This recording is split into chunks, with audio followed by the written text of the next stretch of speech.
Hello friends, आप देख रहे हैं आपका चैनल शेयर बाजार विद आयुष। और दोस्तों, बात करेंगे इस वीडियो में आईसीआईसीआई प्रूडेंशियल, बात करेंगे इस वीडियो में एंजल वन और बात करेंगे इस वीडियो में ग्रो के बारे में। इन तीनों दोस्तों कंपनीज के बारे में बात करेंगे कि आज कह सकते हैं काफ़ी बढ़िया दिन इन तीनों कंपनीज के लिए रहता हुआ देखने को मिला है। मेजरली अगर आज आप देखेंगे तो कैपिटल मार्केट से रिलेटेड कंपनीज बढ़िया करती हुई देखने को मिली है। तो उसके पीछे का रीज़न क्या है, क्या आगे भी इस प्रकार का मूव आएगा, इनको हम समझेंगे इस वीडियो में। तो चलिए बिना किसी देरी के वीडियो को शुरू करते हैं। लेकिन उससे पहले आपको एज अ डिस्क्लेमर बताता हूँ, हम बात याद रखिएगा कर रहे हैं तो इसका मतलब ये नहीं है कि ये कोई बाय और सेल रिकमेंडेशन है। अगर आप बाय और सेल करते हैं तो अपने फाइनेंशियल एडवाइजर से कंसल्ट करके करें, हम यहाँ पर रिस्पॉन्सिबल नहीं होंगे। क्लियरली एज अ डिस्क्लेमर आपको मैंने बता दिया है।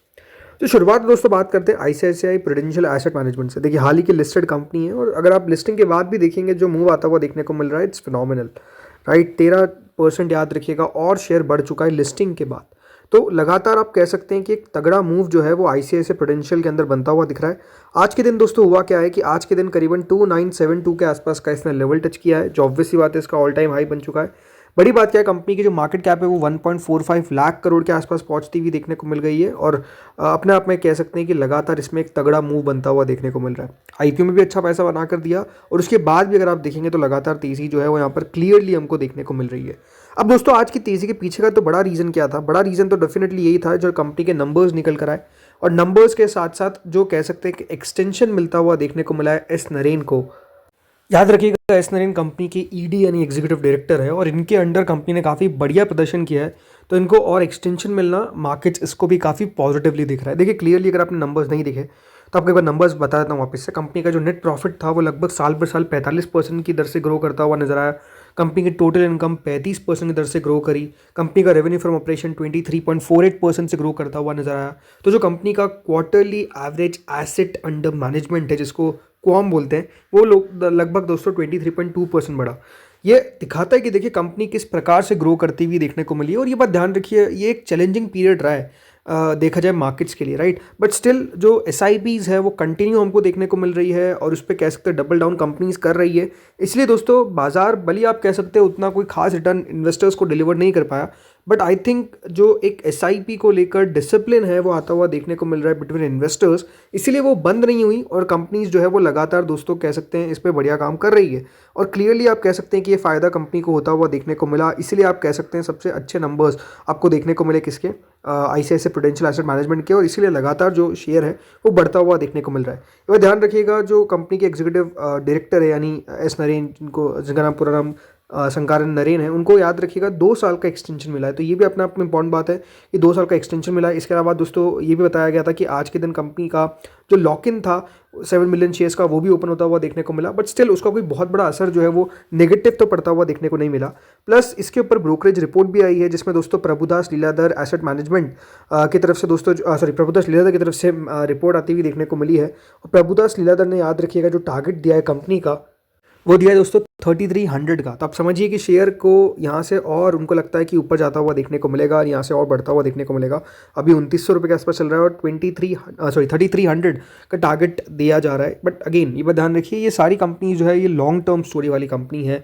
शॉर्ट टर्म में देखिए वॉलेटिलिटी रहेगी तो ये भी उतार चढ़ाव करेंगे, वो बहुत इंपॉर्टेंट है। बट अगर आप देखेंगे तो अगर भारत का बाजार बढ़ता है तो जो कैपिटल मार्केट्स कंपनीज होती है वो सीधी सीधी बेनिफिशरीज होती है, राइट। तो यहाँ पर डेफिनेटली इनको भी फायदा होता हुआ दिखेगा। चलिए अब आते हैं अगली कंपनी पे जिसका नाम दोस्तों क्या है, ग्रो।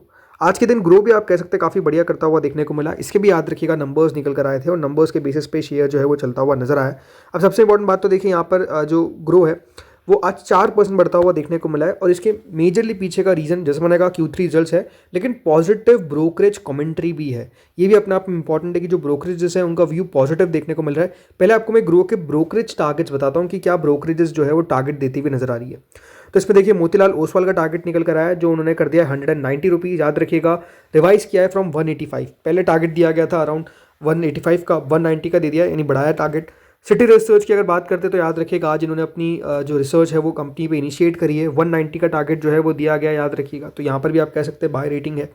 देन इसके बाद दोस्तों Kotak securities again buy rating, target दिया गया है 190 रुपीज़ का। और इनकी तरफ से भी दोस्तों 12 तारीख को याद रखिएगा इनिशिएट की गई थी कवरेज। इसके अलावा बाकी अगर आप देखेंगे तो जेफरीज का तो 180 का टारगेट था और जेएम फाइनेंशियल का सेल का टारगेट था, बट ये दिसंबर के टारगेट्स थे तो अभी नहीं किया गया। बड़ी बात क्या है, वो है व्यू। ब्रोकरेज का व्यू क्या है? वो व्यू दोस्तों पॉजिटिव देखने को मिल रहा है, जैसे कि मोतीलाल ओसवाल का मानना है कि कंपनी की रोबस्ट रेवेन्यू ग्रोथ रही है, मार्जिन एक्सपांशन डेफिनेटली होता हुआ देखने को मिला है due to MTF margin trading facility, और कमोडिटी सेगमेंट का जो कंपनी लॉन्च किया है इससे कंपनी को क्लियरली फायदा होता हुआ देखने को मिल रहा है। सी ये नंबर्स भी अपने आप में इतने इंपॉर्टेंस क्यों थे? क्योंकि ये बात ध्यान रखिए, पहली बात तो ग्रो क्या कर रहा है, लगातार दोस्तों मार्केट शेयर जो है वो गेन करता हुआ देखने को मिल रहा है। अगर आप लगातार मार्केट शेयर को ट्रैक करते हैं तो आपको समझ में आएगा कि जीरोधा लगातार अपने क्लाइंट्स खो रहा है, और ग्रो याद रखिएगा लगातार क्लाइंट्स ऐड कर रहा है। सेकंड बात क्या है जो सबसे इंपॉर्टेंट है, वो ये है कि बाजार में दोस्तों कह सकते हैं जिस तरीके से सेबी ने कर्व किया ट्रेडिंग को, उससे ये लग रहा था कि रेवेन्यूज़ में शार्प हमको डिक्लाइन देखने को मिलेगा। बट कंपनी ने नो डाउट कह सकते हैं एमटीएफ लाकर या फिर अब कमोडिटी का सेगमेंट लेकर आकर कह सकते हैं कि एक और रेवेन्यू स्ट्रीम खोलने की कोशिश करी है। वो अपने आप में इंपॉर्टेंट बात है, इसलिए आप कह सकते हैं वो कंपनसेट हो गया। सिटी रिसर्च ने क्या कहा, सिटी की दोस्तों जो रेटिंग आई वो बाय है, जैसे आपको बताया 190 का टारगेट है। उन्होंने कहा है कि कंपनी का जो कस्टमर सेंट्रिक अप्रोच है और जो ट्रांजिशन है to a comprehensive financial product distribution platform वो काफ़ी बढ़िया है।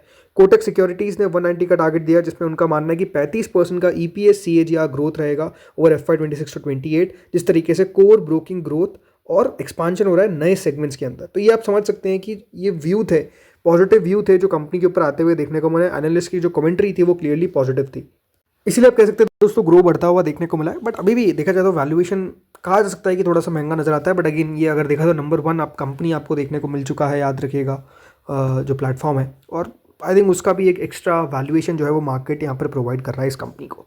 ठीक है, अब आते हैं दोस्तों अगली कंपनी पे, जिसका नाम क्या है, जिसका नाम है एंजल वन। आज यहाँ पर भी दोस्तों धमाकेदार तेजी देखने को मिली। वैसे एंजल वन अपने आप में बहुत इंटरेस्टिंग कंपनी रही है पिछले 1 साल के अंदर, 10% शेयर चला है। बट अगर आप ओवरऑल देखेंगे तो जो मूवमेंट हमको देखने को मिला है एंजल वन के अंदर वो क्लियरली बढ़िया था।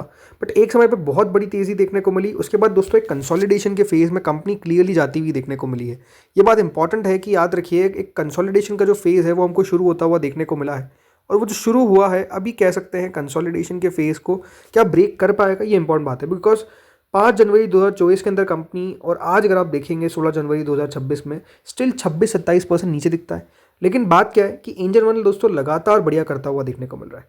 लगातार यहाँ पर आपको शानदार मूव देखने को अब मिल रहा है। पिछले 6 महीने के अंदर शेयर जो एक कंसोलिडेशन का फेज था, अब लग रहा है कि दोस्तों यहाँ से हमको ब्रेक करता हुआ नजर आएगा। स्पेसिफिकली इसके नंबर्स भी काफ़ी बढ़िया निकल कर आए, बाजार ने इसके नंबर्स को भी देखा। पिछले 1 महीने में आप देखिए 8-9% शेयर अब बढ़ता हुआ देखने को मिल रहा है। नहीं, क्लियरली बढ़िया मूव तो आता हुआ नजर आ रहा है। अब हुआ क्या है, जो नंबर्स निकल कर आए इसके साथ साथ दोस्तों कंपनी ने डिविडेंड का अनाउंसमेंट किया, प्लस स्टॉक स्प्लिट भी दे दिया। तो ये कह सकते हैं कि अगेन ये जब चीज़ें दोस्तों कंपनीज करती है तो थोड़ा सा मूवमेंट आता ही आता है, ये क्लियरली हमको देखने को मिला है।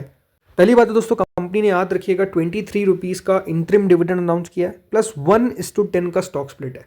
यानी जिसके पास अब एक शेयर है वो 10 शेयर में याद रखिएगा तब्दील हो जाएंगे। रिकॉर्ड डेट है इंटरिम डिविडेंड के लिए 21 जनवरी, और याद रखिएगा रिकॉर्ड डेट स्टॉक स्प्लिट की अब अलग से कंपनी अनाउंस करेगी, वो अभी अनाउंस नहीं की गई है। तो ये भी याद रखिएगा एक बड़ा कारण था जिसके कारण शेयर आज हमको मूव करता हुआ नजर आया। थोड़ा सा एंजल के नंबर्स को एक बार आप फिर देखिए, बिकॉज इंपॉर्टेंट है। कंपनी का रेवेन्यू अगर आप देखेंगे साल भर साल 5-6% बढ़ा है, लेकिन Q1Q जो है वो 11% की ग्रोथ हमको देखने को मिली है। नेट प्रॉफिट कंपनी का करीबन 4.5% कम हुआ है, लेकिन Q1Q तौर पर 27% का ग्रोथ हमको नजर आया।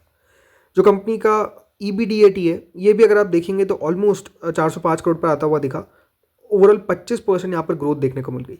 राइट, मार्जिन भी बढ़ते हुए देखने को मिले। सीक्वेंशियली जो कंपनी है इसने रिकवरी दिखाई है। बहुत इंपॉर्टेंट बात है कि मोमेंटम जो है वो Q1Q बढ़ता हुआ देखने को मिला है, प्लस नेट प्रॉफिट और रेवेन्यू जो है वो बढ़ते हुए नजर आए क्लियरली। वाई परफॉर्मेंस कंपनी के बढ़िया है। क्लाइंट बेस अगर आप देखेंगे कंपनी का एक्सपांड होता हुआ देखने को मिल रहा है तो 35.7 मिलियन, और जो क्लाइंट फंडिंग बुक है वो भी लगभग 10.4% Q1Q ग्रो करती हुई नजर आई। सो आई थिंक ये कुछ अच्छे नंबर्स थे एंजल वन के हमको आते हुए देखने को मिले। कंपनी को अब लगातार इसी परफॉर्मेंस देनी पड़ेगी, तब जाकर याद रखिएगा शेयर हमको टिकता हुआ देखने को मिलेगा।